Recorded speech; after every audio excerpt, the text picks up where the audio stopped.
আচ্ছা না না, রকেট কেন এত জোরে যায় আর বিমান ধীরে যায়? না না, এই প্রশ্নটা আমারও আছিল। তাই? একদিন রকেট আর বিমানের সাক্ষাৎ করে হুম, প্রশ্নটা করলাম যে ভাই তুমি এত জোরে যাও তারপরে? আর বিমান এত ধীরে যায় কি কারণে?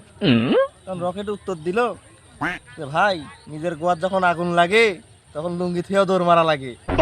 আমার গোয়াতে আগুন দেয় এই জন্য তো আমার জোরেই যাওয়া লাগে, আর তাই বিমানের নাকি? গোয়ার তো আর আগুন দেয় না। আহা না না, এটাই এটাই না না, কারণ হচ্ছে এই জায়গায় ব্যাস কাছে। ঠিক।